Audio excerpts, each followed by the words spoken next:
नमस्कार साथियों। आज बात करेंगे ऑडिटरी सेंस के ट्रेनिंग की, और ख़ास तौर से इसमें प्रश्न जो पूछे गए हैं, गोरखपुर से त्रिपाठी जी ने इस प्रश्न पूछा है कि ऑडिटरी सेंस की ट्रेनिंग कैसे दी जाएगी, और ख़ास तौर से उन्होंने साउंड लोकलाइजेशन और साउंड डिस्क्रिमिनेशन को समझाने की बात कही है, और साउंड मास्किंग और साउंड शेडो की बात हम कर चुके हैं। तो फ़िलहाल में इन दो टॉपिक पर बात करेंगे। और ये जो साउंड लोकलाइजेशन है और जो साउंड डिस्क्रिमिनेशन है, ये दोनों के बारे में ही दोनों स्टेप्स हैं एक्चुअली ये ऑडिटरी सेंस की ट्रेनिंग के। ये जो ऑडिटरी सेंस है, मतलब जो देखने और जो सुनने की जो क्षमता हमारी है, उसका जो प्रशिक्षण है, वो ख़ास तौर से दृष्टिबाधित बच्चों के लिए बहुत ही उपयोगी है ये, और चलने फिरने में इसका बहुत उपयोग हम करते हैं। तो आप देखें कि जो उसके स्टेप्स हैं, वो सभी स्टेप्स फॉलो करते हैं आपके सामने। पहला है अवेयरनेस अबाउट द साउंड, माने कि आप पहले किसी ध्वनि के बारे में परिचित होते हैं, उसकी जानकारी आपको पता चलती है कि हाँ जी, कोई ध्वनि है ना, देयर इज़ सम साउंड, कुछ आवाज़ आ रही है। So this is what is called as awareness of the sound. ये पहला स्टेप है।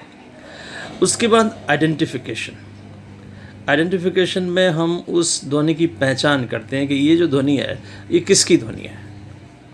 सबसे पहले हमने क्या किया कि ध्वनि है ये जाना कि कोई आवाज़ आ रही है। उसके बाद अगले स्टेप पर हम क्या ट्रेनिंग में बच्चे को सिखाएंगे कि ये आवाज़ किसकी है ना। तो ये जो भी आवाज़ हमारे कानों में आ रही है, ये आवाज़ किसकी है, कोई इंस्ट्रूमेंट की है या किसी व्हीकल की है, या जो भी है आवाज़ आपके कान में जो आ रही है, उसकी एक हमको पहचान होगी। सबसे पहले अवेयरनेस, उसके बाद आइडेंटिफिकेशन, उसके बाद साउंड लोकलाइजेशन। जो आपने कहा, साउंड लोकलाइजेशन का मतलब ये है कि from where the sound is coming, किस दिशा से आ रही है, और इस बात का भी अनुमान लगाना कि वो जो साउंड सोर्स होगा वो कितनी दूर है हमसे। आप ये अनुमान लगा सकते हैं सुनकर कि ये जो ध्वनि हमारे पास आ रही है किस दिशा से आ रही है, राइट साइड से आ रही है या लेफ़्ट साइड से आ रही है ना, सामने से आ रही है, पीछे से आ रही है, ये सब हम अनुमान लगा सकते हैं यदि हमारी ऑडिटरी ट्रेनिंग अच्छी हुई है तो साउंड लोकलाइजेशन। और डिस्टेंस के बारे में भी थोड़ा अनुमान लगाया जा सकता है कि जो आवाज़ हमारे पास आ रही है वो कितनी दूरी से आ रही है। तो ये थर्ड स्टेप है।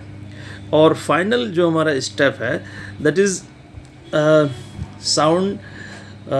सबसे पहले हमने अवेयरनेस बताया, फिर आइडेंटिफिकेशन बताया, है ना। उसके बाद मैंने आपको लोकलाइजेशन बताया, उसके डिस्क्रिमिनेशन की बात भी करेंगे, जो बल्कि ये थर्ड स्टेप है। डिस्क्रिमिनेशन का मतलब ये है कि जब आपने साउंड को आइडेंटिफाई कर लिया था, पहचान लिया था कि ये किसकी साउंड है, फिर आप विभिन्न ध्वनियों के बीच में अंतर करना भी सीखते हैं। आपके सामने ऑर्केस्ट्रा बजता है, आप पता लगा लेते हो कि ये ध्वनि हारमोनियम की है, ये तबले की है, ये सितार की है ना। आप अलग अलग ध्वनियों को पहचान लेते हो।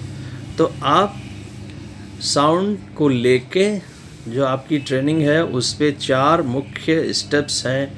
सबसे पहले हम साउंड के बारे में अवेयर होते हैं, उसके बाद उस साउंड को पहचानते हैं, आइडेंटिफाई करते हैं, फिर हम उस पर्टिकुलर साउंड को बाकी और साउंड से डिस्क्रिमिनेट करते हैं, अलग अलग करते हैं, अलग अलग पहचान पाते हैं, और अंत में हम ये भी बच्चों को सिखाते हैं कि ये जो साउंड है ये किस दिशा से आ रही है ना, from where the sound is come, from which direction the sound is come, and also we try to estimate कि कितना डिस्टेंस होगा इस साउंड सोर्स का।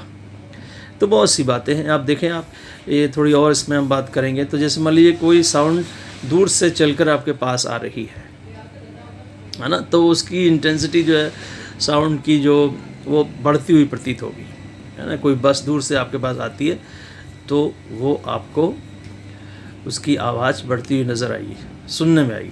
जबकि वही बस जब आपसे दूर जाती है तो फिर उसकी आवाज़ धीरे धीरे कम होती जाती है। तो इस तरह से भी हम दूरियों का अनुमान लगा सकते हैं।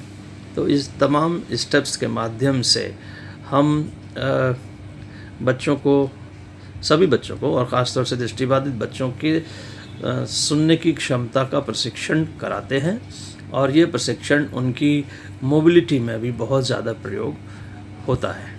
तो ये दो बातें जो आपने आज पूछी थी, साउंड लोकलाइजेशन और डिस्क्रिमिनेशन, एक्चुअली इनका संबंध पूरी एक ट्रेनिंग से है, जिसमें first step awareness, identification, discrimination, localization. Thank you. यदि आपको ये बातें समझ में आ रही हैं, अच्छी लग रही हैं, तो आप हमारा भी हौसला अफजाई करिए। धन्यवाद।